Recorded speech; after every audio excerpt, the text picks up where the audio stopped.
오늘 말씀의 제목은 이렇습니다. 우리 다 같이 한번 읽어볼까요? 시작. 맥추절이 주는 의미. 성경은 지나온 역사적인 사건을 통해서 우리 가운데 분명한 의미를 부여합니다. 그냥 절기, 부활절, 추수감사절 무슨 절기로서 우리가 이것을 지나는 것이 아니라 이것을 통해서 하나님이 우리에게 이 시대에 우리에게 무엇을 말씀하시는가를 생각해 봐야 됩니다. 맥주절은 절기 속에서 구약적 의미에는 우리가 77절이라는 의미를 갖고 있어요. 먼저는 하나님께서 이스라엘 백성들에게 세 가지 절기를 지키게 했는데, 첫 번째는 무교절이요, 두 번째는 77절이요, 세 번째는 초막절입니다. 이것은 그 당시 농경사회, 그리고 하나님이 삶 속에서 우리가 1월, 2월, 3월 이렇게 지내듯이 우리가 사는 이 삶 속에서 주어지는 때에 따라 하나님께서 우리에게 주시는 그것에 대해서 말씀하시면서 성경은 구약적인 의미로서 무교절과 77절과 초막절을 주셨어요. 그런데 이것을 신약적 의미 때는 바뀌었습니다. 이 무교절은 바로 유월절, 곧 부활절의 의미를 갖고 있어요. 이것은 뭡니까? 바로 이스라엘 백성들을 구원했죠.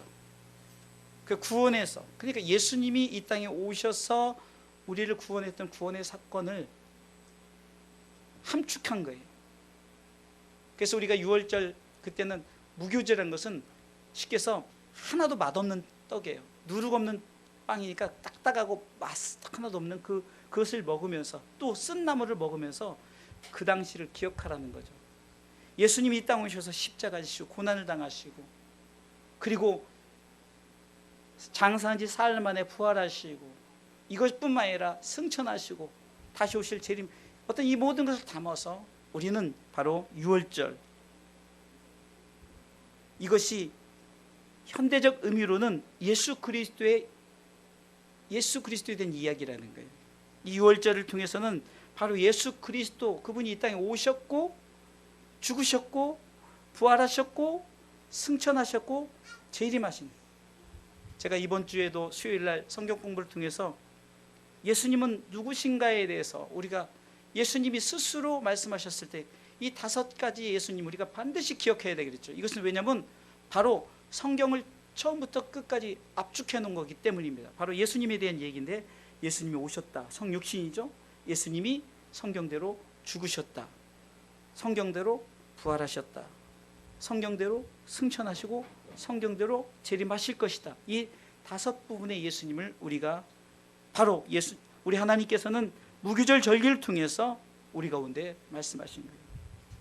오늘 우리에게 주신 이 77절은 구약적인 의미, 시대적 의미로는 바로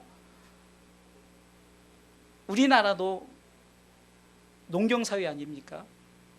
이제 많이 도심적이 됐지만, 그러나 농경을 할 때 이모작에, 그래서 첫 번째는 보리수확이에요. 그래서 6월까지 이제 보리수확에 대한, 그 7월부터 이제 쌀수확에 대해서 이제 수확을, 추수감사절에는 쌀수확에 대한 우리가 감사 예물을 드리는데, 이것을 의미하는 것은 바로 성경은 이것을 77절을 하지 않고 이제 신약적 의미로는 오순절이라는 거예요. 오순절이라는 것은 성령 강림이죠. 성령 강림. 예수님께서 이제 부활하시고 내가 이제 얼마 못 돼요, 너에게 성령을 보내주겠다 하고, 이 오순절, 다시 말해서 50일째 되는 날에 성령님이 임했다는 거예요. 그래서 바로 이 77절의 의미는 이제 구체적으로 이제 말씀을 나누겠지만, 바로 성령 강림, 곧 다시 말해서 성령의 우리 가운데 오심. 그러니까 아까 무교절을 통해서 유월절과 이 첫 번째 절기를 통해서 예수 그리스도 오심에 대한 얘기고, 이 77절 오순절, 바로 이 성령 강림은 바로 성령의 오심, 성령의 우리 가운데 역사하심, 이것을 바로 의미적으로 말씀하고 있다는 거예요. 세 번째 초막절은 말 그대로 초막입니다. 초막, 구약적인 의미로는 초막을 짓고 초막에서 그것을 경험하는 거예요. 너희들이 이렇게 힘들고 어려울 때를 경험하게 하는 거죠. 이것은 우리가 수장절이라고 이 신약적 의미를 통해서는 추수감사절입니다. 이 추수감사절은 우리가 풍성함이 있죠. 그래서 이것은 바로 하나님의 은혜에 대한 거죠. 하나님의 은혜. 그래서 하나님의 은혜로 말미암아 우리가 삶을 살아가고 있으니 우리가 하나님 앞에 하나님의 은혜를 통해서, 그 현대적 의미는 바로 이 절기를 통해서는 예수 그리스도 오심과 성령님의 오심과 하나님의 은혜, 이것 가운데 우리가 살아가라 하면서 반복적으로 이스라엘 백성들은 너희들이 1년에 이렇게 3차례씩 예루살렘에 와서 나에게 와서 보이라, 다시 말해서 보이라, 예배드려라, 중심을 드려라. 이것이 바로 절기적 의미죠. 그럼 오늘 구체적으로 이 맥추절이, 오늘은 맥추절이니까 이 맥추절이 주는 의미, 그러니까 어떤 구약적인 의미로 시대적인 삶을 통해서 무교절과 그리고 칠칠절과 이 초막절, 초실절, 이것은 구약적인 의미고, 신약적인 의미에서는 유월절, 곧 예수님의 부활절이죠. 그리고 우리가 오순절, 성령 강림, 그 다음에 이제 추수감사절, 하나님의 그 주신 은혜 가운데 살아가는 거예요. 성경은 우리가 이렇게 구속사적 입장에서 보면은 요한복음 3장 16절에 나타난 하나님의 사랑과 예수 그리스도의 은혜와 성령님의 교통하심이 다 담겨져 있다는 거예요. 저는 설교를 이렇게 하려고 하는 것이 아니라 성경이 시사하는 바가, 말씀하시는 바가 사도신경의 고백으로 시작해서 성경은 처음부터 끝까지 삼위 하나님의 역사인 줄 믿으시기 바랍니다. 창세기 1장 1절에 태초 하나님이 천지를 창조하실 때도 이미 창세기 1장 2절에 하나님의 신 성령님은 이미 운행하고 계셨고, 빛이 있으라 하심에 말씀 되신 예수 그리스도가 직접 현현하시고 우리 가운데 천지 창조에 나타나셨다는 거예요. 이 성경은 이렇게 삼위, 그러니까 하나님이 주신 절기 속에서도 제가 구속사적인 입장으로 성경을 보니까 바로 예수 그리스도 오심, 또 성령님의 오심, 또 하나님의 은혜, 그 가운데 우리가 이것을 지키면서 살아가는 삶이 하나님이 그러기 때문에 너희가 와서 나에게 보이라 이렇게 말씀하셨다는 겁니다. 그렇다면 오늘 본문에 이 말씀을 가지고 맥추절이 주는 의미를, 첫 번째는 아까 말씀드린 오순절입니다. 오순절, 성령 강림이라는 거예요. 저는 이것을 크게 두 가지로 생각을 해봤어요. 첫 번째는 오직 성령으로입니다. 오직 성령. 이것은 이미 하나님께서 성령을 통해서 그 사도행전 시대 때 예루살렘 교회에 그 성령을 부어주시고 성령이 나타나신, 그러니까 이미 우리 과거에 성령의 역사가 시작되었어요. 사도행전 2장 1절에 보니까 오순절날이 이미 이름에 저희가 다 같이 한 곳에 모였더니, 사도행전 2장 2절부터 다 같이 읽어보겠습니다. 사도행전입니다. 사도행전 2장 2절 좀 잘 찾아주세요. 사도행전입니다. 사도행전, 창세기가 아니라 사도행전 2장 2절. 호련히 하늘로부터 급하고 강한 바람 같은 소리가 있어 저희 앉은 온 집에 가득하며, 3절부터 불의 혀같이 갈라지는 것이 저에게 보여 각 사람 위에 임하여 있더니, 4절 저희가 다 성령의 충만함을 받고 성령의 말하게 하심을 따라 다른 방언으로 말하게 하기를 시작하니라. 아멘. 다시 말해서 성령의 시작이 바로 마가다락방을 통해서 시작이 되었죠. 그래서 오순절이죠.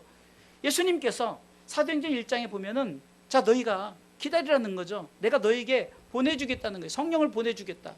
그 성령을 받으면 너희들이 성령을 받은 후에 이제는 복음의 증인이 되라. 그래서 오직 성령이라는 말을 했어요. 그래서 첫 번째 제가 이 오순절 성령 강림에서는 오직 성령으로 따랐어요. 오직 성령으로, 오직 성령으로. 이 말은 사도행전 1장 8절에 오직 성령이 너에게 임하시면이라고 말합니다. 오직 성령이. 그러면 성령이 우리 가운데 임하신 목적이 있다는 거예요. 그것은 바로 예수 그리스도, 바로 절기 속에서 나타나신 예수 그리스도 오심을 성령님이 증거해서 성령님이 바로 예수 그리스도를 증거하게 하신다는 겁니다. 그래서 이 맥추절이 주는 의미는 바로 우리 가운데 성령 강림이란 말이에요. 성령 강림. 다시 말해서 과거에 오직 성령으로 시작된 이 성령을 통해서 우리가 다시 한번 성령이 너에게 임하시면 우리는 복음의 증인이 되어야 된다. 이것을 기억하시기 바랍니다. 아멘. 잘 보세요. 성령이 임했더니 저들의 복음이 증인이 됐어요. 성령 임하기 전에는 무슨 생각이냐면요, 저들이 엉뚱한 생각을 하기 시작합니다. 사도행전을 한번 볼까요? 1장에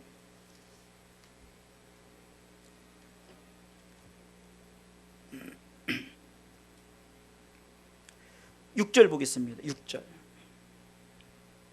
읽습니다. 시작. 저희가 모였을 때 예수께 묻자와 가로되 주께서 이스라엘 나라를 회복하심이 이때니까 하니. 자 보세요.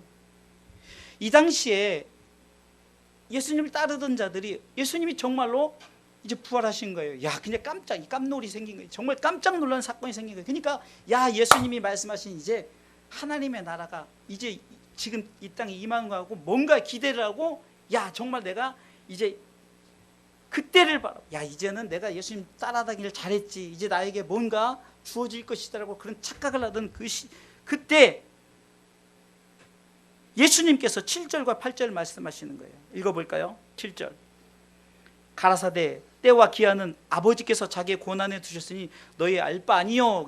자꾸 너희가 생각하던 세상의 나라에 관심을 갖고 세상의 권력에 관심을 갖고 내가 뭔가 해보려고, 이제 이스라엘 나라 회복함이, 제가 지난주에도 설교했던 부분 중에 하나입니다. 하나님이 이스라엘 한 나라를 회복하려고 예수님을 보내셨겠냐고요. 그러니까 어리석게도 저들은 이제 예수님이 뭔가 승천하시고 부활하시고 그러니까 뭔가 할 줄 알고 기대하고 막 이랬단 말이에요. 근데 예수님께서는 그 전에, 야, 너희들이 내가 너에게 성령을 주겠다, 성령 얘기를 하신단 말이에요. 성령 얘기를 하시는 거예요. 그래서 예수님께서 8절에 오직 성령이 너에게 임하시면 너희가 권능을 받고, 네가 성령을 받으면 내가 너에게 힘을 주겠다, 성령이 힘을 주고 힘을 통해서 네가 이제 세계를 향한 복음의 증인이 되겠다고 선포를 하거든요. 그런데 얼마 못 되어서 사도행전 2장 1절에 성령이 임했단 말이에요. 과거에 그 사도들과 그 예수님을 따르던 자들이 생각이 그렇게 정말 땅에서 뭔가를 이루려고 했던 그 생각이 성령이 임하니까 완전히 바뀌는 거예요. 여러분들 사도행전 2장부터 베드로부터 시작해서 베드로가 완전히 바뀌었어요. 베드로 자체도 오직 성령이 충만함을 받아서 설교할 때 막 3,000명 5,000명 회개하고 돌아왔어요. 그런 기적과 이적이 일어나면서도 베드로는 다른 거 필요 없어요. 오직 예수님에 대해서만 얘기했어요. 오직 예수님. 심지어 그 무식한 베드로가, 시켜서 무식한 사람이, 무식한 어부 아니에요? 이 바닷가에서 고기 잡는 어부가 국회의사당에 가서 국회의원들이 다 모인 자리에서 막 말씀을 전하는 거예요. 성령이 충만하니까 말씀을 전하는 거예요. 그러면서 핵심 말씀이 사도행전 4장 12절에 천하 인간의 구원 얻을 만 다른 이름 우리에게 주신 일이 없다. 오직 예수, 오직 예수. 그러니까 오직 예수만 증거하는 것이 성령의 충만함을 받은 자들이었다. 이것이 바로 옛 사건입니다. 옛 사건. 성령 강림이 사도행전 2장의 옛 사건이에요. 그러면 제가 말씀드리고자 하는 것은, 이제 그러면 두 번째, 오직 성령으로 옛 사건이에요. 그래서 우리는 그것을 알아요. 그렇다면 저는 두 번째 테마로 따라서 다시 성령으로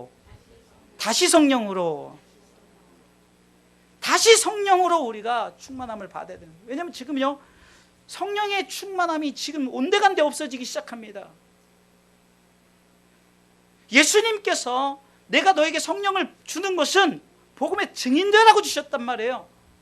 그런데 많은 잘못된 주의 종들이 성령을 잘못 알고, 성령이 무슨 도깨비 방망이 모양처럼 금 나와라 뚝딱, 은 나와라 뚝딱 해가지고 그냥 뭐 병 고치고 뭐 애 잘 낳고, 애 못 낳아도 돼요. 병 안 고쳐도 돼요. 잘못된 것에 빠져들어가지고 기복신앙에 빠지고 잘못된 이단적인 신앙에 빠져가지고, 그것이 우리도 모르게 자리 잡혀가지고, 우리도 모르게, 여러분들 말은 않지만 여러분들 자기도 모르게 비나이다. 그게 하나님인 것뿐이지, 이거 무슨 산신령에게 비는 거, 뭐 세상에다 비는 거하고 다를 바 없어요. 그 중심 속에 복음의 증인이 되고자 하는 비나이다가 아니면, 성령이 우리 가운데 충만해서 성령의 역사심을 따라 복음의 증인이 되고자 하는 것이 아니면 우리가 비는 것이 다 잘못 비어지는 거예요. 그래서 로마서 8장 26절은 성령께서 우리가 잘못 비니까, 저들이 비는 것이 잘못 비르고 있으니까 탄식하면서 탄식하면서 저들이 저렇게 빌면 안 되는데. 이와 같이 성령도 우리 연약함을 도우시나니 우리가 마땅히 빌 바를 알지 못해서 성령이 말할 수 없는 탄식함으로 우리를 위해 친히 간구하시는 거예요. 그 성령이 충만하면 성령님이 우리를 통해서 잘못 우리가 기도하는 것, 이것 주세요 저것 주세요 맨 창 하나 달라고만 하지 드리겠다는 말은 하나도 없어. 드린다는 것은 주시면 드리겠다, 주면 드리겠다, 나도 해요. 하나님 지금 10억만 주면 저는 10의 9조라도 하겠어요. 그거는 누구나 할 수 있는 거예요. 그러나 범사에 내가 복음의 증인으로서 살아가겠다는 다짐, 내가 복음의 증인으로 살겠다는 것, 그래서 다시 성령으로라는 것은 과거에 성령이 임했던 오순절 강림이 우리 가운데 다시 우리 주사랑께도 이 성령 강림이 일어나기를 주님의 이름으로 축원합니다. 아멘. 다시 성령의 복음이 우리 가운데 시작되면은 우리 가운데 어떤 일이 일어납니까? 누가복음 4장 18절.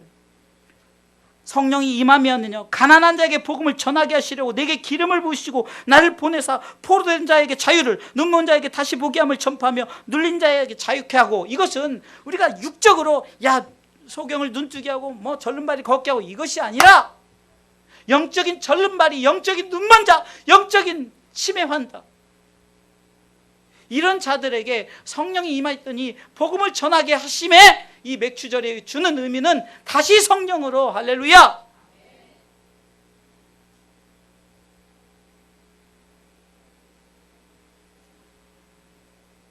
성령이 임하면 과거에 성령이 임했던 그 사건만 생각하는 것이 아니라 지금 이 시대에 다시 성령으로 우리 주사랑교회도, 우리 성도들에게도, 우리 삶 가운데도 다시 성령으로 이 성령 강림이 우리 가운데 주어질 수 있도록 바로 맥주절이 주는 의미가 다시 성령으로 우리가 복음을 전하는 이 전도자의 삶을 살아가기를 주님의 이름으로 축원합니다.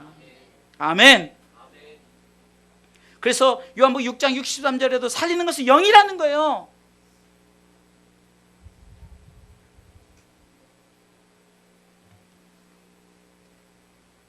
제가 방송을 듣는데 요즘에 하나님이 계실 곳이 없다는 거예요.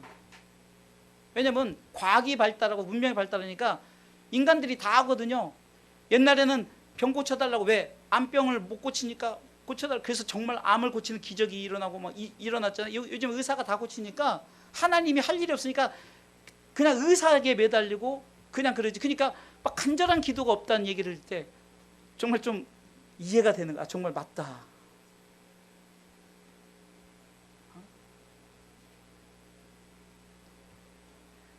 옛날에 교회가 강성해진 게 뭡니까? 하나님이 막 병 고치고 막 역사도 이런 하나님이 일하셨어요. 그러니까 막 이제 감사하니까 막 헌금을 많이 드렸어요. 사실 그랬습니다. 집도 팔고 막 그래, 헌금을. 그러니까 교회가 강성할 수밖에 없죠. 근데 교회가 강성해지면 더욱더 복음이 막 더 확산돼야 되는데 어찌된 일입니까? 복음이 확산되기 전에 점점 식어들어가 있는 게 뭐예요? 물질 만능주의죠. 교회마저도 물질이 지배하기 때문에 시작은 성령으로 했는데 끝이 성령이 아닌 거예요. 그러기에 오늘 맥주절이 주는 의미는, 저희는 맥주절 헌금을 안 해요. 맥주절이 주는 의미만 여러분들 가슴에 부여받고 다시 성령으로 시작하시기를 주님의 이름으로 축원합니다. 다시 성령으로, 따라서 다시 성령으로, 다시 한번 힘있게 다시 성령으로. 과거에 오직 성령으로가 이제는 다시 성령으로 우리 가운데 이 불이 일어나길 주님의 이름으로 축원합니다. 두 번째 맥주절이 주는 의미는 77절이죠. 이것은 바로 50일째 되는 절기입니다. 그러니까 7일씩 7주간을 통해서, 다시 말해서 이거는 성경에 보니까 계수한다라는 말이 나옵니다. 계수한다. 자, 9절, 오늘 본문의 9절 읽어보겠습니다. 읽습니다. 7주를 계수할지니 곡식의 낫을 대는 첫날부터 7주를 계수하여. 이 계수란 말은 측량한다, 계수한다 이 말이죠. 그런데 우리가 이것을 이렇게 계수하는 거예요. 이 말은 다시 한번 내가 주일을 지내면서, 우리가 7일이란 완전 숫자잖아요. 완전 숫자예요. 그럼 우리가 매 주일마다, 매 주일이 이제 계수되는 날이죠. 첫째 주, 둘째 주, 셋째 주. 오늘 성경이 제 주변 27째 주예요. 27호잖아요. 27째 주. 이게 매주마다 계수하는 거예요. 이 말은 매주마다 우리가 하나님 앞에 나오면서 의미를 생각하는 거죠. 그러니까 그렇게 계수하라는 것은 우리가 의미가 있는데, 그러면 계수하면서 너희들이 그냥 계수만 하느냐? 그것이 아니라 이 10절에 보겠습니다. 10절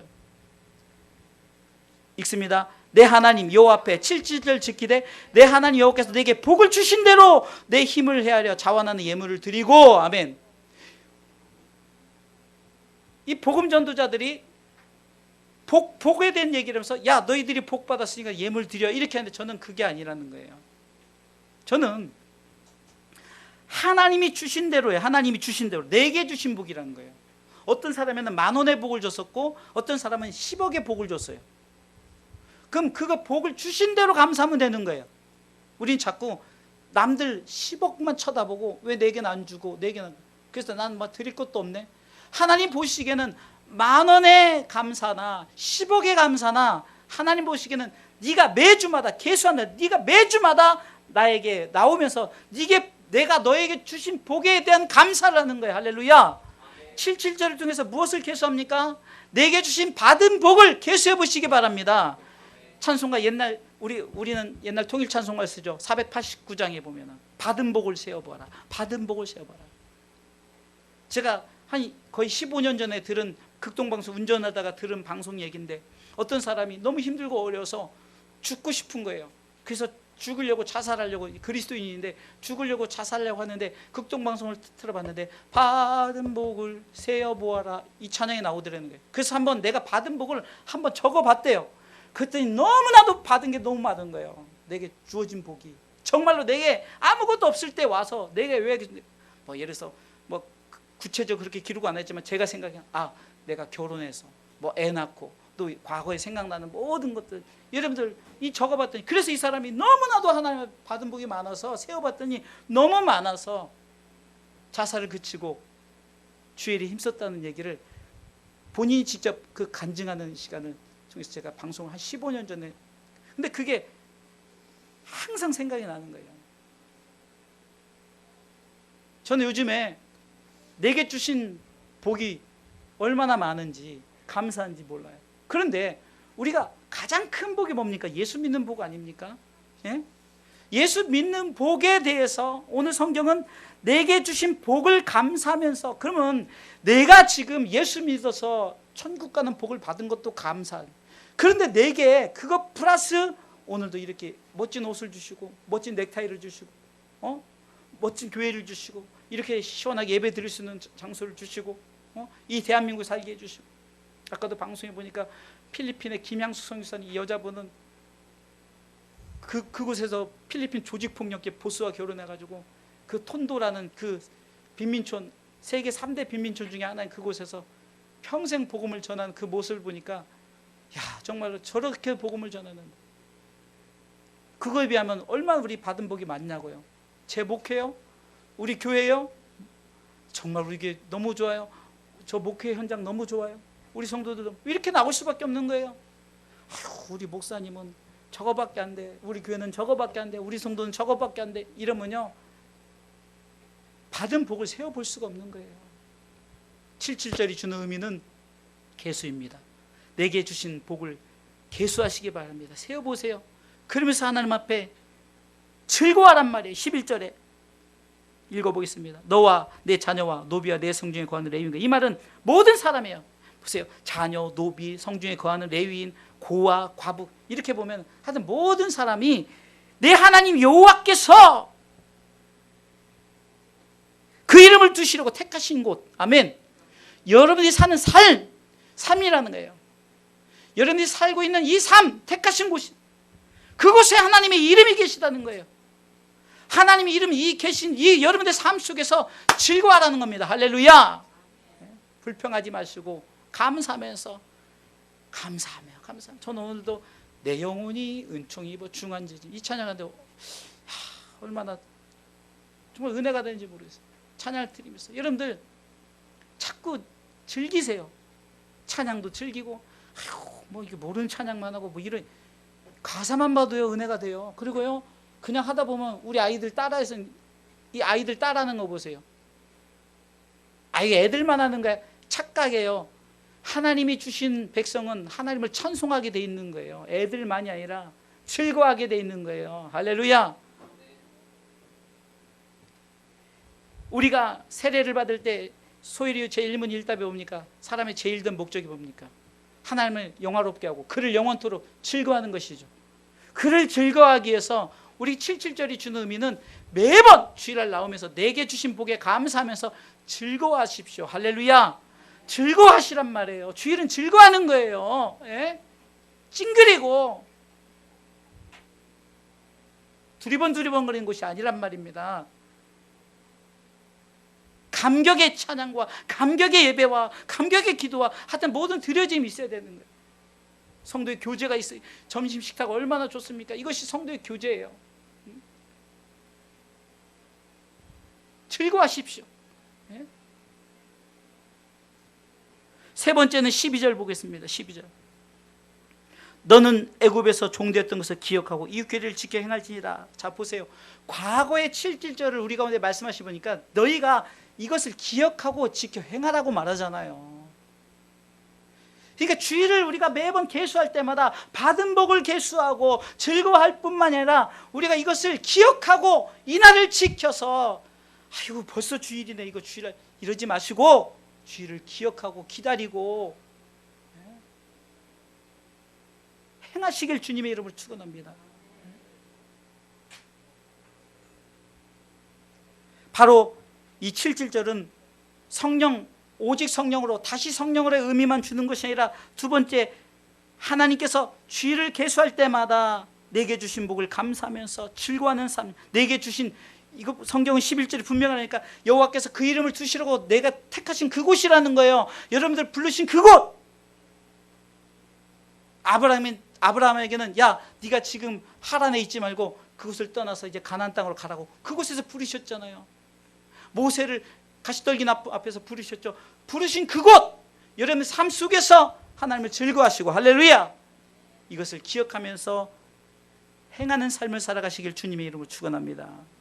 세 번째 맥추절이 주민 의미는 바로 맥추절입니다. 오순절, 77절, 맥추절 이름을 다 같아요. 근데 의미가 다르죠. 맥추절은 말 그대로 내가 거둔 것에 대한 감사죠. 거둔 것에 대한 감사. 저는 이 부분을 이렇게 생각을 해봤어요. 이렇게 적용을 해봤어요. 보리수확입니다. 보리수확. 보리는 우리가 볼 때 요즘이야 보리가 굉장히 좀 비싸고 요즘 보리가 참 이제는 건강식으로 먹고 그래요. 옛날에는 보리 정말로 저는 보리 시대는 아니지만 보리 시절에 살았던 분들을 보면은요, 참 우리 권사님들 보리 얘기나 뭐 왕년에 보리 어쩌죠 하면은 우리 아이들이 뭐냐, 뭘 보리를 먹어. 여기 가면은 각 종류별로 다 그냥 3분, 1분 만에 2분 만에 따뜻하게 뭐 별게 다 나오는데 이렇게 하지만 왕년에는 편의점이 어디 있어요. 저는 이 맥추절은 쌀 수확이 아니라 보리 수확입니다. 그러니까 이 보리라도 수확할 수 있는 것에 대한 감사, 이렇게 적용을 해봤어요. 하나님께서 내 삶 속에 이렇게 그래도 내 삶이 어떻든 힘들고 어떻든 내 삶에 하나님 내가 살아있다는 것, 내가 이렇게 먹고 살 수 있다는 것, 내게 정말 이렇게 입고, 그래서 하나님은 공중에 나는 새를 봐라, 들의 백합화를 보라. 야 걔네들도 걱정하는데 왜 니네들은 그렇게 걱정하며 사느냐, 왜 감사하지 않고 사느냐. 보리를 주더라도 감사하고, 보리 수확은 다시금 쌀 수확을 준비할 수 있는 거 아닙니까? 그러니까 우리가 감사의 시작점이 바로 맥추절인 거예요. 우리가 이 감사가 흘러 넘칠 때 이제 추수감사절 때는 더욱더 이 감사가 풍성해지는 줄 믿으시기 바랍니다. 오늘 성경은 16장 12절에 너는 애굽에서 종되었던 것들을 기억하라. 종되었던 것들을 기억하라. 종되었던 것입니다. 종. 자, 우리 연세 많으신 분들 옛날을 기억해 보세요. 얼마나 못 살았어요. 네? 옛날에 텔레비 이따만한 거 하나 흑백만 들어도 부잣집에 있을 때만 해도 저거 하나 있었으면. 좀 이따 이제 칼라 텔레비, 저희 큰 목사님이 한전에 다실 때 큰 칼라 텔레비전 나오자마자 얼마나 큰지 저는 어렸을 때 그 밑에서 들어가서 잤어요. 아시죠? 다리 4개 있고 문 이렇게 문짝 열리고 그 밑에가 전 기억이 나요. 왜 그 밑이 아담하고 좋았는지 딱 들어가면 딱 맞았어요. 근데 여러분들 다 TV 하나씩 다 들고 다니잖아요. 에? 공중전화 전화 하나만 날라도 교환 몇 번? 저희도 저희 큰 목사님이 저희 교회 집에 일찍 전화도 나더래가지고 050번 지금도 기억해요. 앞에 국은 생각 안 나는데 050번 하여튼 처음엔 교환해서 150번 누르면 교환 연결해주고. 근데 여러분 전 세계 어디 가든 그냥 통화할 수 있고, 지식이 왕래하는 그 시대, 다니엘서에 나왔던, 다니엘서에 보면은 지식이 왕래하는 시대가 나오잖아요. 그게 지금 인터넷 시대 아닙니까? 지식이 왔다 갔다 하는 시대. 옛날 생각해 보세요. 얼마나 감사해요. 그죠? 애들은 지금 몰라. 애들은 지금 시대가 야 이렇게 하니까 옛날을 어떻게 하냐고. 그런데 옛날 시대에 살았던 사람들은 지금 이 시대가 얼마나 감사해요. 코로나? 옛날에는요, 여러분들 그 뭐죠? 뭐 병 하나 뭐예요? 호환마마? 저는 호환마마가 정확하게 모르지만 요즘 말하면 콜레라, 장티푸스 다 걸려 죽었어요. 예? 근데 요즘 주사 한 방이면 다 끝나요. 암도 고쳐요 요즘에는요. 코로나 이거 감기도요. 옛날에 다 죽었어요. 아니 지금 미국에도 감기로 죽는 사람이 현재 코로나로 죽는 사람보다 더 많아요. 그런데 왜 코로나에는 왜 이렇게 사람들이 그럴까? 두려움이라는 거예요. 하나님이 결국은 다 고쳐요. 그런데 고치면 끝나느냐? 또 새로운 병이 또 나오게 돼 있어요. 이것은 인간의 죄 때문에 벌어지는 현상이에요. 갈수록 더 힘들어지는 그런 상황이 온다 할지라도 우리에게 뭐가 있습니까? 옛날을 생각하면서, 특히 옛날에 종 얘기잖아요. 종. 네가 종되었던 여러분들 지금 자유함을 얻었어요. 영적으로는 네가 예수 믿기 전에는 아무리 저기도 지옥 간다. 그러나 너 예수 믿고 천국 가니 그거 기억하라. 너 예수 믿었으니 천국 가니까 그거 기억하면서 이 7.7절 바로 이 맥주절을 지키시길 주님의 이름으로 축원합니다. 보릿고개를 생각하면서 옛날 우리 오래 살았던 분들은 보릿고개를 생각하는 것처럼 지금 현재 산 사람 옛날에 과거에 그 사람들의 그 얘기를 들으면서 이 시대 얼마나 감사합니까? 이 시대 우리가 감사하면서 우리에게 주어졌던 이때 감사하면서 이 맥주절을 감사하며 살아가기를 주님의 이름으로 축원합니다. 결론적으로 말씀드립니다. 첫 번째는 바로 오순절 강림, 성령 강림을 얘기해요. 성령 충만을 얘기하는 거예요.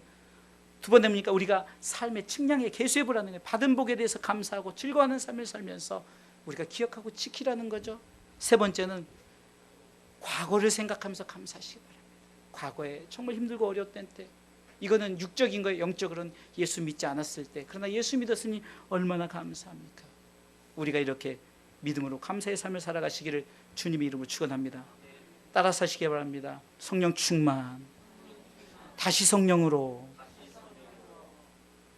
또한 삶에 감사하시기 바랍니다.